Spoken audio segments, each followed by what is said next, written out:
Buongiorno, benvenuti alla TG Sicilia, le principali notizie. Volevo solo spaventarle, cambia versione durante l'interrogatorio di garanzia. Piero Nasca, l'uomo che sabato ha investito con la sua auto alla zona industriale di Catania, la moglie è finita in ospedale e un'amica di quest'ultima morta sul colpo. I verdetti dei ballottaggi: Siracusa sceglie Italia, il sindaco uscente batte il candidato del centrodestra Ferdinando Messina e conquista il secondo mandato. Ad Acireale, vittoria in rimonta tra le polemiche per Roberto Barbagallo, sul quale pende l'incognita della legge Severino. Ad Aci Sant'Antonio la spunta Rocca, a Piazza Armerina ha confermato Cammarata.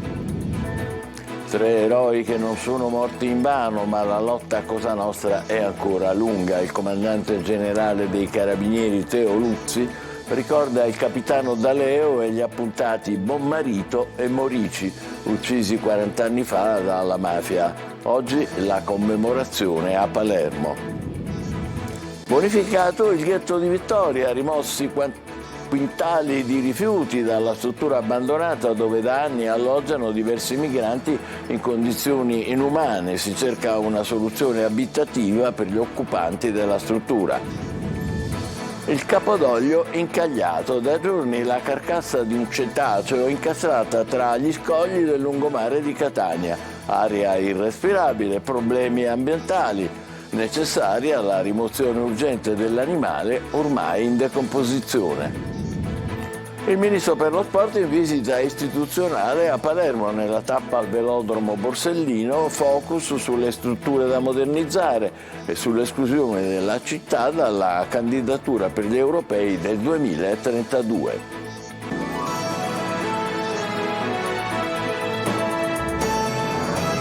Bentrovati. Cambia versione nell'interrogatorio di garanzia davanti al GIP. Piero Nasca, l'uomo che sabato ha investito nella zona industriale di Catania, la moglie finita in ospedale e un'amica di quest'ultima morta sul colpo. Volevo solo spaventarle, ha detto il 52enne. Natale Bruno. Dinanzi al GIP Marina Rizza per l'interrogatorio di garanzia cambia versione dei fatti. Piero Nasca, l'uomo che sabato alla zona industriale ha arrotato con l'auto la moglie Anna Longo, finita in ospedale con il bacino fratturato, e l'amica di quest'ultima, Cettida Bormida, morta sul colpo. Alla presenza del PM Valentina Bolti, il sostituto che ha firmato nell'immediatezza del fatto il fermo di indiziato di delitto, Nasca ha detto «volevo solo spaventarle», riferendosi alla moglie e all'amica, perché loro si erano rifiutate di tornare a casa con lui, dicendo che erano in attesa di un amico. Ammissioni sì, ma meno pesanti rispetto alle motivazioni spiegate ai poliziotti che lui stesso aveva chiamato dopo aver travolto le 2 donne all'uscita dalla clinica in cui si era arrecato con la moglie. Ha fatto una dichiarazione parzialmente diversa, dicendo che non era sua intenzione colpire o uccidere le persone, ma solo spaventarle, gli è scivolata la frizione. Vedremo dall'autopsia se il suo racconto è veritiero o meno, aspettiamo l'esito anche delle indagini e poi valuteremo come dobbiamo muoverci, anche perché ha dichiarato di avere problemi di natura psichiatrica ed era in cura presso la clinica dove si sono verificati questi tristi fatti. Nasca al GIP ha anche riferito che alla zona industriale c'era andato con la moglie Cettida Bormida, particolare che invece non aveva detto al momento del fermo. Così come ha negato di avere travolto per la seconda volta le 2 donne, dicendo che aveva solo fatto una retromarcia azzardata senza avere la certezza di avere colpito per la seconda volta le 2 donne. Nasca ha poi rivelato che 6 mesi fa aveva tentato il suicidio e che era in cura al SERT per una dipendenza da alcol. Dopo aver commesso l'omicidio, mentre attendeva la polizia chiamata al 112, ha bevuto 2 biancosardi. Procederete con la perizia psichiatrica? Se ci saranno i presupposti sì, aspettiamo la documentazione. Per il momento sulle sue parole non possiamo fare nulla. Lei non ha chiesto la convalida del fermo? No, perché non c'è un pericolo di fuga, perché lui stesso ha chiamato la polizia dicendo ho fatto questo gravissimo reato, sono qui, vi sto aspettando, venitemi a prendere. È possibile che durante il primo interrogatorio lui era sotto effetto dell'alcol, visto che quando è andato al bar ha bevuto dei biancosarti e ha bevuto degli alcolici? Tutto è possibile, ma dobbiamo aspettare l'esito delle indagini e vediamo cosa risulta anche dalle analisi che le hanno fatto. Alla fine dell'udienza, durata 10 minuti, il GIP si è riservato di decidere sulla convalida del fermo e sull'emissione di ordinanza di custodia cautelare. Un uomo di 56 anni è morto questa mattina in un incidente sul lavoro, avvenuto intorno alle 11 in un cantiere edile di via Famiglia Sant'Agate a Misterbianco. Ancora da chiarire le cause della morte dell'operaio che i medici del 118 hanno tentato inutilmente di rianimare. Sul posto, oltre al personale medico, si sono recati i carabinieri di Misterbianco e i colleghi del nucleo ispettorato del lavoro. I verdetti dei ballottaggi in Sicilia. Partiamo da Siracusa, dove Francesco Italia batte il candidato del centrodestra Ferdinando Messina e viene confermato sindaco. Ieri la festa, oggi si pensa già al secondo mandato. Tra le priorità c'è l'utilizzo dei fondi del PNRR. Francesco Aloi. Prima al Comitato, poi in Piazza della Repubblica per arrivare al Vermexio, Francesco Italia batte Ferdinando Messina e resta sindaco di Siracusa. Una grande emozione, una bellissima soddisfazione che si concretizza anche in un risultato elettorale come non si vedeva da parecchio tempo. Più di 21.000 siracusani hanno votato Italia, oltre 17.000 Messina. Così, con oltre il 55%, ha superato il candidato del centrodestra, che ha avuto il 44% delle preferenze. Bassa l'affluenza alle urne, si è fermata al 38%. Il risultato doppio rispetto sia al 2013 che al 2018, doppio in termini di scarto con lo sfidante. Questo mi ha fatto molto piacere perché evidentemente la città ha risposto con grande convinzione. Migliorare sempre più la città, dice Italia, tra le principali priorità fissa Diserbo e PNRR. Bisogna ripartire con un'azione molto importante sul diserbo cittadino, che è una delle cose che è andata peggio in questi 5 anni, ma sicuramente i fondi, 50 milioni di fondi del PNRR e la nuova programmazione saranno al centro dell'agenda di questa nuova amministrazione proprio per continuare a cambiare il volto della nostra amata città. Tra riconferme e new entry, la squadra degli assessori è già pronta. Il suo vice sarà l'ormai ex forzista Edi Bandiera. Con grande intelligenza politica ha ritenuto di allearsi nell'ambito del quadro politico cittadino soltanto con noi. Una vittoria di Francesco Italia, della Siracusa per bene. Il premio di maggioranza non scatterà, ma la speranza di Italia è che in Consiglio Comunale ci sia un'opposizione costruttiva. Lavorerò da subito a creare la più ampia convergenza dentro il Consiglio Comunale e fuori. E sui numeri in Consiglio il competitor Messina si dice cauto. Siamo in attesa del risultato di un'altra lista che potrebbe con le verifiche raggiungere il 5% e quindi modificare l'assetto del Consiglio Comunale. Intanto venerdì prossimo sarà il giorno dell'insediamento. Ad Acireale vince Roberto Barbagallo che supera al ballottaggio Nino Garozzo. Il neosindaco, la cui candidatura è stata contraddistinta da polemiche legate a vicende giudiziarie e informative della questura, dovrà fare i conti con la legge Severino per la condanna subita in primo grado nel mandato del 2018. Giusy Lazzara. Una festa e tante lacrime. Roberto Barbagallo è stato rieletto al ballottaggio sindaco di Acireale, superando Nino Garozzo. Arriva la rimonta dopo il primo mandato nel 2018, stoppato da guai giudiziari e la condanna in primo grado per richieste illecite a un vigile. Solo qualche mese fa, in piena campagna elettorale, un avviso di garanzia e poi l'informativa della questura su presunte vicinanze alla criminalità. Niente però ha fermato la corsa a sindaco di Barbagallo, sostenuto da 9 liste che fanno riferimento a Forza Italia. Adesso il neosindaco dovrà fare i conti però con la legge Severino, che prevede la sospensione dall'incarico in caso anche di condanna non definitiva. L'ho detto in campagna elettorale e lo ripeto, l'ultima sentenza è dell'aprile del 2003.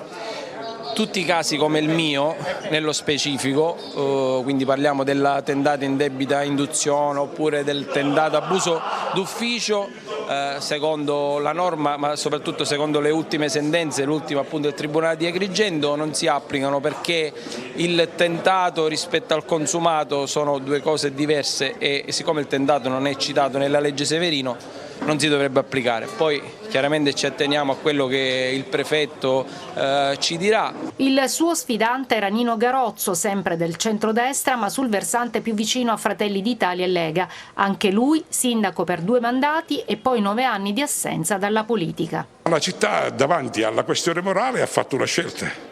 ogni tanto anche i cittadini elettori si assumono delle responsabilità, non solo chi fa politica. Sgombrare le nubi o le zone d'ombra è sempre importante perché è difficile governare, figuriamoci come può esserlo davanti a lati oscuri, a vicende complesse, alle incertezze. Nel secondo turno in Sicilia, ad Aci Sant'Antonio, in provincia di Catania, il nuovo sindaco è Quintino Rocca. Il candidato, che aveva dalla sua 4 liste civiche, ha ottenuto il 51,66% delle preferenze, avendola meglio su Giuseppe Santamaria, espressione del centrodestra, fermatosi al 48,34%. A Piazza Armerina, in provincia di Enna, conferma come primo cittadino per Nino Cammarata. Il sindaco uscente, sostenuto da Fratelli d'Italia, UDC e una lista civica, ha ottenuto il 58,67% delle preferenze, contro il 41,33% di Massimo Di Seri, appoggiato da Forza Italia, DC e Sud Chiama Nord. Il sindaco di Gela, Lucio Greco, si è dimesso nel corso della seduta del Consiglio Comunale convocato ieri sera per votare la sfiducia al primo cittadino. È stata letta dal Presidente del Consiglio, Salvatore Sammito, la lettera di dimissioni. Greco ha 20 giorni di tempo per ripensarci, altrimenti decadrebbe ufficialmente insieme alla sua giunta. Preso atto delle dimissioni di Greco, gli esponenti del PD, del civismo e il resto dei progressisti hanno abbandonato l'aula consigliare del Palazzo di Città, rifiutandosi di votare la sfiducia a un sindaco già dimesso. A votare il centrodestra e i pro-Greco. Alla fine sono stati 9 i voti favorevoli e 8 quelli contrari, una votazione che non ha consentito di raggiungere il quorum di 15. Pertanto la mozione di sfiducia è stata respinta. Azzerata la giunta comunale di Campobello di Mazara. Il sindaco Giuseppe Castiglione nei prossimi giorni nominerà i nuovi componenti dell'esecutivo. L'azzeramento della giunta, dice il sindaco, rappresenta un atto politico di metà mandato che ha l'obiettivo di dare nuovo impulso all'attività amministrativa nei prossimi anni, rispondendo alle esigenze interne provenienti da alcuni gruppi di maggioranza. A 40 anni fa a Palermo venivano uccisi dalla mafia il comandante della compagnia dei carabinieri di Monreale, Mario D'Aleo, e gli appuntati Giuseppe Bonmarito e Pietro Morici. Oggi la commemorazione nel luogo dell'eccidio alla presenza del comandante generale dei carabinieri, Teo Luzzi, che sottolinea sono 3 eroi, ma non sono morti invano. La lotta a Cosa Nostra però è ancora lunga. Marco Gullà. Era il 13 giugno del 1983, la mafia uccideva il capitano Mario D'Aleo, 29enne, comandante della compagnia carabinieri di Monreale, sotto la sua abitazione in via Cristoforo Scobar a Palermo. L'appuntato Giuseppe Bonmarito e il carabiniere Pietro Morici furono uccisi in macchina a poca distanza dal portone, mentre attendevano appunto l'ufficiale. Sono passati 40 anni e questa mattina, alla presenza del comandante generale dell'Arma dei Carabinieri, Teo Luzzi, si sono celebrati diversi momenti di commemorazione, il primo in via Scobar, luogo dell'eccidio. 3 eroi dell'arma contemporanea perché andarono incontro a morte per certi aspetti anche in modo consapevole, quindi abbiamo il dovere di ricordarli, ma soprattutto di dire ai familiari che non sono morti invano, perché nel frattempo in questi 40 anni molte cose sono cambiate, c'è stato un movimento culturale importante, soprattutto qui a Palermo, ma in tutta la Sicilia, anche in altre regioni italiane, e per noi questo credo che sia l'elemento più qualificante. L'unica cosa, non dobbiamo abbassare la guardia, perché la battaglia nei confronti della criminalità organizzata, visto che siamo qua in Sicilia di Cosa Nostra, è una battaglia ancora lunga. Il capitano D'Aleo aveva sostituito il capitano Emanuele Basile, ucciso 3 anni prima sotto gli occhi della moglie e della figlia. Da lui ereditò le indagini sui traffici illeciti gestiti dalle famiglie mafiose di San Giuseppe Jato, Monreale e Altofonte. Questa mattina presenti anche i parenti dell'appuntato Bonmarito. Adesso possiamo dire che siamo finalmente più sereni, perché soprattutto io personalmente mi sono adoperata per questi lunghissimi anni per trovare la verità sulla morte di mio fratello, che non era morto per caso, ma come ho letto negli atti giudiziari, proprio lui era nel mirino della mafia. Nella caserma di Monreale questa mattina ha scoperto una lapide in ricordo proprio del comandante D'Aleo. Uno scooterista è ricoverato in prognosi riservata all'ospedale Garibaldi Centro in seguito a un incidente stradale avvenuto questa mattina sulla strada statale 121 in territorio di Mister Bianco. Per causa in fase di accertamento, il mezzo a 2 ruote avrebbe evitato un furgone, scontrandosi però con un camion che procedeva in direzione Catania. Sul posto, oltre al 118, sono intervenuti i carabinieri e polizia municipale. Il traffico ha subito pesanti rallentamenti in direzione del capoluogo etneo. È stata avviata la bonifica degli interni del cosiddetto Hotel degli Invisibili, la struttura abbandonata alla periferia di Vittoria dove da anni alloggiano diversi migranti in condizioni inumane. Rimossi quintali di rifiuti sotto l'occhio degli attivisti che in questi mesi hanno avviato una catena solidale per fornire cibo, medicinali e assistenza ai migranti. Ora si cercano soluzioni abitative alternative. Gerry Italia.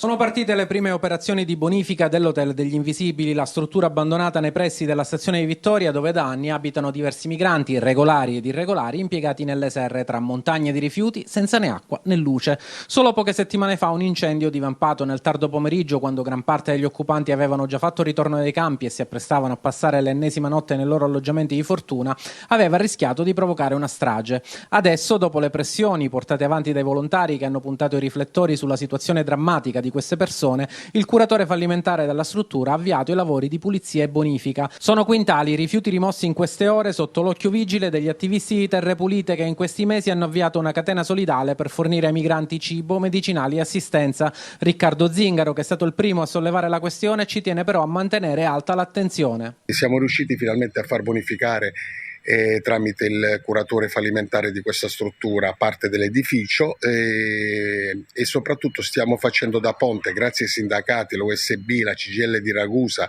che non ci hanno mai abbandonato per quanto riguarda la parte burocratica della situazione, soprattutto riguardante la situazione di molti di loro, sono tutti irregolari, e l'assessore Fiorellini di Vittoria finalmente ci ha dato la disponibilità a mediare con loro e quindi ci siamo messo in contatto con i ragazzi cercando di trovare una soluzione che va a loro che sia più consona per poter trovare ed evitare spiacevoli risvolti come in questi anni. Adesso bisogna trovare una soluzione abitativa per gli occupanti della struttura. I casi più urgenti al momento sono 3, ma attorno al fabbricato sono decine i migranti che vivono in condizioni estreme nelle case rurali abbandonate alla periferia del paese. Noi siamo vicini ai ragazzi tramite le associazioni troveremo un'abitazione e una locazione a queste persone. L'importante è che verrà chiuso questa struttura e finalmente verrà data dignità a queste persone che non lasceremo soli e continueremo ad assistere da volontari. Agenti della Polizia Amministrativa hanno chiuso un ristorante di cucina orientale nella zona centrale di Siracusa, dove sono state accertate violazioni in materia di igiene. Secondo la polizia i locali erano invasi da blatte. Durante i controlli gli agenti hanno riscontrato anche l'assenza di tracciabilità per alcuni prodotti della pesca conservati all'interno del frigorifero, mentre i locali adibiti al laboratorio per la lavorazione degli alimenti si presentavano contaminati per la presenza di sporco consolidato con superficie del pavimento sudicia, presenze di muffa, di chiazza e di ruggine sulle attrezzature da cucina. Da alcuni giorni la carcassa di un capodoglio è incastrata tra gli scogli davanti all'ex istituto nautico sul lungomare di Catania. Complesse le operazioni di rimozione, intanto aumentano i rischi per la salute pubblica. Siamo andati a vedere con Simona Mazzone. È ancora lì, incastrata tra gli scogli del lungomare di Catania, nello specchio d'acqua antistante l'ex istituto nautico, la carcassa del giovane capodoglio che dopo un viaggio iniziato probabilmente nella zona marina di riposto, spinta dalle onde, adesso è arenata in un anfratto, in avanzato stato di decomposizione. Le nostre immagini realizzate a bordo dell'imbarcazione Luisa mostrano le condizioni del cetaceo, la coda lacera, il dorso consumato, la testa affondata tra le rocce ormai sott'acqua. Da giorni ormai si trova lì e come nome confermato dai responsabili dell'associazione Mare Camp, che ha allertato la Guardia Costiera, si attende la rimozione della carcassa. Intanto emerge anche una condizione di pericolo sia per le sostanze rilasciate dall'animale in un punto dove molti bagnanti si tuffano, sia per le imbarcazioni che, transitando da qui, possono scontrarsi con un pezzo del cetaceo che man mano si sta disgregando. È un pericolo anche per le imbarcazioni che navigando di notte rischiano di urtare contro questo pesce enorme, questa balena, e possono anche affondare le barche, è normale. Ora è andata diciamo putrefatta già. Ma se questa qua si scagliava prima era un pericolo appunto per le barche, è un pericolo. Il cattivo odore si percepisce sia da terra che da mare e man mano che passano i giorni l'aria qui attorno diventa irrespirabile, mentre la rimozione della carcassa pare sia un'operazione complessa. Un'operazione di rimozione e quindi di trascinamento a largo, che è quello che normalmente va fatto quando una carcassa non viene recuperata, è quello appunto di trascinarla a largo e farla affondare. In questo momento la carcassa è in decomposizione, quindi probabilmente quando viene tirata si potrebbe anche rompere. Si prospetta un qualche pericolo ambientale per il mare? Può comportare dei rischi a livello sanitario per l'uomo, in quanto essendo in decomposizione comunque c'è una serie di patogeni che possono portare delle zoonosi, che ovviamente se uno si avvicina alla carcassa sia da terra che da mare potrebbe venire a contatto con questi patogeni. Cosa può essere successo a questo animale?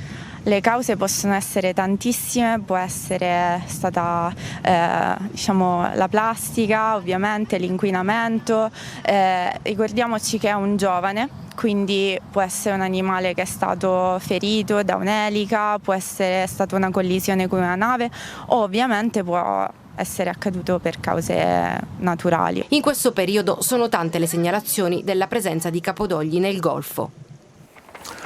Facciamo una breve pausa e tra poco la visita istituzionale a Palermo del Ministro dello Sport Abodi. State con noi.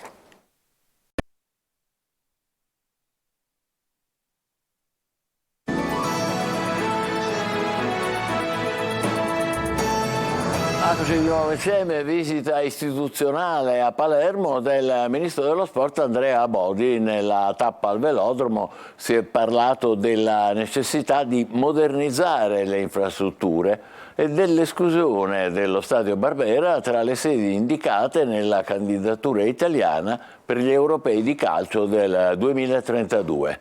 Marco Gulà. Rilanciare lo sport in Sicilia partendo soprattutto dalla ristrutturazione delle infrastrutture. Il ministro per lo sport e i giovani Andrea Abodi questa mattina ha fatto tappa a Palermo per fare un punto della situazione sullo stato di salute dello sport nell'isola. Siamo al velodromo, per anni dismesso a causa dell'inagibilità dell'impianto. C'è l'idea comunque di partire da questa mattinata per costruire delle cose insieme, ognuno con il proprio ruolo, nel rispetto dei ruoli del comune, della regione, però con tanta voglia di collaborare per migliorare le infrastrutture sportive. Questa è un'altra tappa, certamente per me la priorità sono le palestre scolastiche, devo dire la verità, ma una diversa priorità sono le infrastrutture, quelle più rappresentative della città, e quindi metto per primo il velodromo per ordine cronologico, diciamo così, ma poi c'è l'impianto del rugby, ci sono le piscine, c'è il palasport, c'è il diamante, e poi arriva anche lo stadio. Abodi chiede collaborazione da parte delle istituzioni regionali. Fare un passo che renda onore a quello che fra un mese celebreremo con l'ingresso dello sport in Costituzione, perché ritengo che la Repubblica riconosca il valore sociale, educativo e di promozione del benessere psicofisico delle attività sportive in tutte le sue forme. Tutto questo ha un senso se riusciamo a migliorare i luoghi di sport e fare in modo che lo sport sia di tutti e per tutti. Questo è il senso dell'impegno nei confronti di questa comunità e della comunità siciliana in generale. Il ministro torna anche sull'esclusione dello Stadio Barbera dagli stadi selezionati per la candidatura ad Euro 2032. Il calendario prevederà partite nei 10 stadi, ma io credo che la cosa importante e prioritaria sia quella di contribuire al miglioramento del Barbera. Peraltro abbiamo due situazioni che si devono ancora assestare. La prima riguarda il format dei campionati. Ricordiamoci che stiamo parlando per la prima volta di un evento che avverrà fra 10 anni, 9 anni. Questo da un lato sembra un tempo tipicamente italiano, perché ci potrebbe consentire di fare le cose che ancora non abbiamo fatto in decenni. E dall'altro vuol dire che ancora i format possono cambiare, da 24 a 32 le squadre potrebbe essere per esempio un format, allora potrebbe servire uno stadio in più.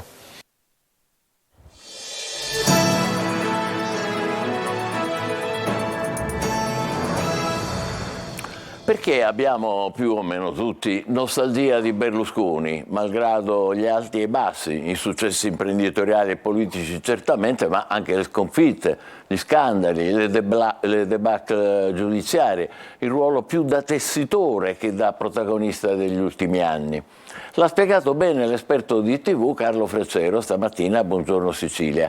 Perché Berlusconi ha rappresentato l'ultimo momento felice del capitalismo, gli anni '80, il sogno del consumo realizzabile, tutto e sempre. L'euforia di quegli anni, un mondo nuovo esposto attraverso la televisione commerciale. Una frattura storica rispetto al passato, un cambiamento totale. Cui è seguita fino ad oggi invece la stagione delle emergenze, dalla pandemia alla guerra dei nostri giorni. La TV di Berlusconi negli anni '80 è talmente diversa e innovativa rispetto a quella tradizionale e paludata di prima, da rappresentare sempre secondo Freccero qualcosa come il digitale di oggi, la rivoluzione avvicinabile da tutti e che cambia tutto, anche la politica, dove prevale la quantità sulle differenze, il sondaggio più di tutto il resto, il maggioritario più del proporzionale. L'audience dalla TV commerciale passa alla politica, con la maggioranza che di per sé è nel giusto. Un'innovazione straordinaria, un cambiamento epocale. Il resto, tutto quanto, arriva dopo e conta meno nel rimpianto. Ci fermiamo qui, TG Sicilia torna alle 20, grazie e buon pomeriggio.